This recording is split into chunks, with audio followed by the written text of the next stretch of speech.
Hello friends, Brahmamudi today episode చాలా ఇంట్రెస్టింగ్గా ఉండబోతుందండి. నెల జీతగాడిలా కనకం ఇంటికి రాజ్, కళావతి రీఎంట్రీతో ఇక చుక్కలే అంటున్నారు. ఈరోజు ఎపిసోడ్ చాలా ఇంట్రెస్టింగ్గా ఉంటుంది, స్కిప్ చేయకుండా చూడండి.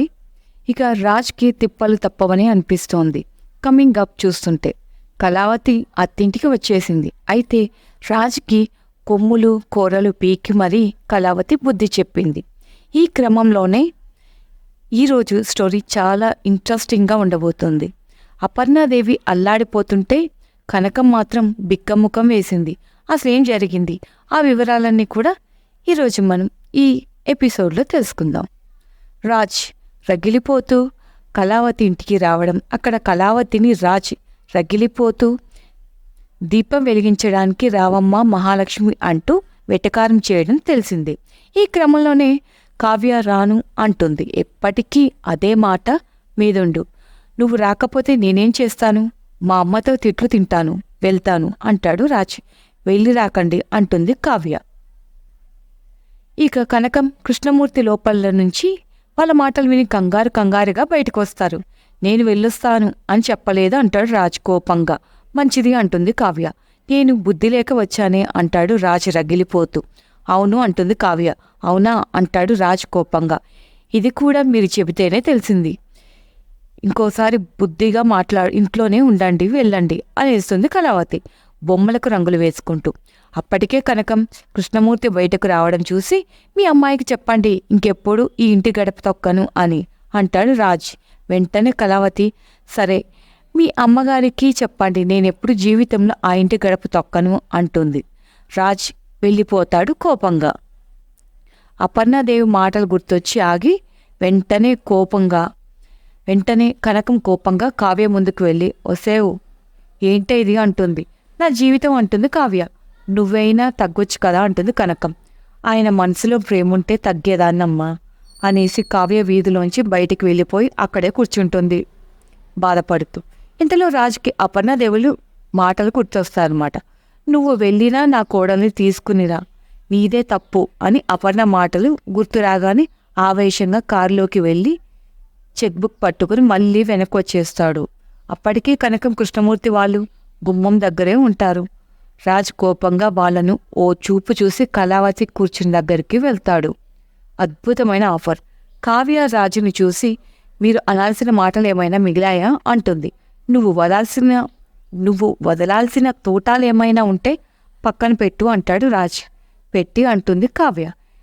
నీకొక అద్భుతమైన ఆఫర్ ఇవ్వడానికి వచ్చాను, అది అద్భుతమైన అవకాశం అంటాడు రాజ్.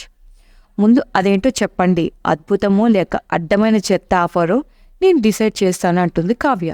నీకు పొగరు చాలా ఎక్కువైందే అంటాడు రాజ్. అవును మరి, 2 నిమిషాల క్రితమే మా అమ్మ వాళ్ళతో మీ ఇంటి గడప తొక్కను అని తొక్కారు కదా, గెలిచాను కదా, అందుకే తగ్గను అంటుంది కావ్య కోపంగా. రాజ్ బేరాలు. కావ్య మాటలు రగిలిపోతూ ఉంటాడు రాజ్. సరే అదంతా కాదు, ముందు నేను చెప్పే ఆఫర్ విను. నాకు మా అమ్మ ముఖ్యం, మా అమ్మకు నువ్వు ఆ ఇంటి కోడలుగా ఉండడం కావాలి. సరే, నువ్వు మా ఇంటి కోడలుగా నటించడానికి నీకెంత కావాలి, పడేస్తా అంటాడు రాజ్ సూటిగా. కావ్య షాక్ అయ్యి కోపంగా పైకి లేస్తుంది. కనకం కృష్ణమూర్తి బయట నుంచి మాటలు వింటూ నోరు వెళ్ళబెడతారు. ఎంత కావాలన్నా ఇస్తారా అంటుంది కావ్య కోపంగా. నీ ఇష్టం, బ్లాంక్ చెక్ మీద సంతకం చేశాను, నెల తీసుకుంటావా ఒకేసారి తీసుకుంటావా అన్నది నీ ఇష్టం అంటాడు రాజ్ కూలుగా. తమరికి నెలకు 5 లక్షల జీతం అని మాట. సరే సర్దుకొని వస్తాను అంటూ చిన్న కవర్ తెస్తుంది లోపల నుంచి కళావతి. కనకం కృష్ణమూర్తి చూస్తూనే ఉంటాడు గుమ్మం బయట నుంచి అలాగే. ఏంటి ఇంత చిన్న కవర్లో ఏం పట్టాయో అంటాడు రాజ్. ఏవో లేండి, మేం పేదవాళ్ళం కదా. అవును, మీ నెల జీతం ఎంతో చెప్పనేలేదు అంటుంది కావ్య. నాకేంటి జీతం, కంపెనీయే నాది కదా, ప్రతి నెల 5 లక్షల దాకా డ్రా చేస్తూ ఉంటాను, ఖర్చులకి ఉంటాడు రాజ్. అదే మీ నెల జీతం 5 లక్షలు అని మాట అంటుంది కావ్య. నువ్వు ఎలా అయినా సరే అనుకోలే అంటాడు రాజ్. మీకంటే 1 లక్ష ఎక్కువే. కళావతి ఎదురు దెబ్బ. వెంటనే తన కవర్లోంచి బంగారు స్టూల్ మీద వేసి ఒక నగ బయటకు తీసి, బాగా చూసుకోండి, కావాలంటే బంగారం షాపులో తూకం వేయించుకోండి, 6 లక్షల పైనే వస్తుంది. మీ నెల జీతం కంటే ఎక్కువే. ఇది అమ్ముకుంటారో దాచుకుంటారో మీ ఇష్టం. ఇది తీసుకొని మీ ఇంట్లో నెల రోజులు ఇంటి అల్లుడిగా మా ఇంటి అల్లుడిగా నటించండి అంటుంది కావ్య కోపంగా. ఏమన్నావు అంటాడు రాజు రగిలిపోతూ. మీరు ఒక అద్భుతమైన ఆఫర్ ఇచ్చారు కదా. పరాయి మొగుడు పరాయి పెళ్ళం ప్రపోజల్ పెట్టారు. నేను పరాయి మొగుడు పరాయి పెళ్ళం అనే కాన్సెప్ట్ తెచ్చాను. మీకంటే 1 లక్ష ఎక్కువే చెప్పండి, మీలాగా పడేస్తా అని అనలేదు అంటుంది కావ్య కోపంగా. రగిలిపోయిన రాజ్ వెంటనే రాజ్ వేలు చూపుతూ, హౌ డేర్ యూ, ఈ దుగ్గిరాల వారసుడే నెల జీతానికి కొనాలని చూస్తావా అంటాడు రగిలిపోతూ. మీరెవరు అయితే నాకేంటి? అవకాశం మీది, అవకాశం నాది. మీరు నా ఇంటి గడప తొక్కను అని చెప్పి మరీ తొక్కారు అంటే నాతో మీకు అవసరం ఉందా? నాకు అవసరం ఉందా చెప్పండి. మీరు నటించడానికి సిద్ధమంటే కిరాయికి మా ఇంటి అల్లుడిగా వచ్చి మా బొమ్మలకు రంగులు వేస్తూ మట్టి తొక్కుతూ మాతో పాటే ఉండండి. వచ్చే నెల నేను వస్తాను. నేను మీ ఇంటికి వచ్చి మీ అమ్మ మాత్రమే కోడలుగా అన్ని సేవలు చూసుకుంటాను. అందులో మాత్రం తేడా రాదు. ఎలా ఉంది నా ఆఫర్ అంటాడు రాజ్. I don't care. నన్ను అంత మాట అంటావా అంటాడు రాజ్.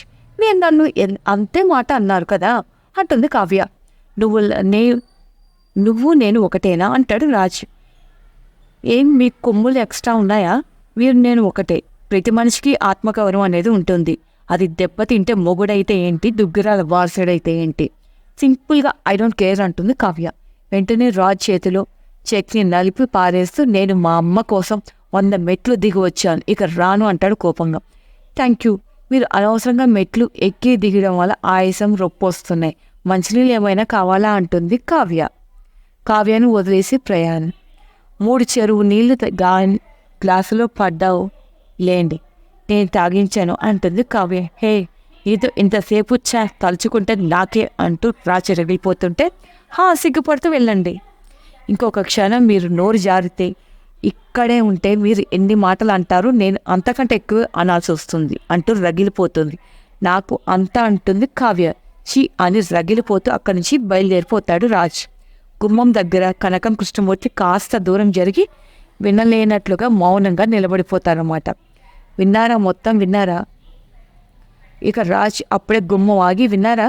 అంతా విన్నారు కదా అంటాడు కోపంగా. దాంతో కనకం కృష్ణమూర్తులు తల ఎలా ఊపాలో అర్థం కాక బిత్తర చూపులు చూస్తూ ఉంటారు.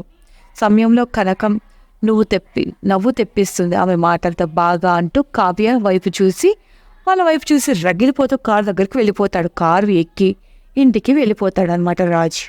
ఇక కనకం కృష్ణమూర్తి కావ్య దగ్గరకు వచ్చి, ఏంటమ్మా ఇది అంటారు బాధగా.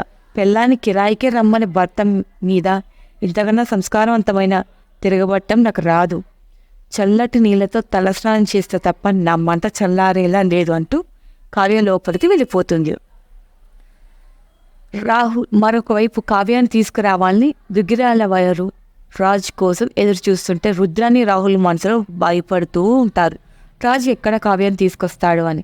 ఇక అపర్ణాదేవి ఇందిరాదేవి ప్రశ్నల మీద ప్రశ్నలు వేస్తారు. రాజుని లేదు రానంది అంటూ తిక్క సమాధానాలు చెప్తాడు రాజ్. దీంతో కోపంగా అపర్ణాదేవి, మీకు తీసుకుని రావాలని లేకపోతే పాపం అందే చేస్తుంది అంటుంది. దాంతో రాజ్ కోపంగా, నిజమే నాకు తీసుకుని రావాలని లేదు అనేసి కోపంగా గదిలోకి వెళ్ళిపోతాడు. వెంటనే అపర్ణాదేవి బాధగా కావ్యకు రాజ్కి ఒకరంటే ఒకరికి చాలా ఇష్టం ఉన్నా కూడా అది కనిపించకుండా గొడవ పడుతున్నారు. వీళ్ళని ఎలాగైనా కలపాలి అంటుంది ఇంట్లో వాళ్ళతో.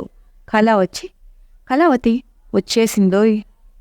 ఇక కమింగ్ అప్లో రాజ్ మంచి నిద్రలో ఉంటాడు. కావ్య కాఫీ పట్టుకొని రాజ్ గదిలోకి వచ్చి రాజుని తట్టి, ఇష్టం లేకుండా పెళ్లి చేసుకున్నా పిరిమిటి గారు లేవండి అంటూ ఉంటుంది. కళ్ళు తెరిచి రాజ్ షాక్ అవుతూ పైకి లేచి, నువ్వా అంటాడు. ప్రేమ లేకుండానే పెళ్లి చేసుకున్న భర్త గారు కాఫీ తీసుకోండి అంటుంది కావ్య. రాజ్ అయోమయంగా, నువ్వు వచ్చావా అంటాడు.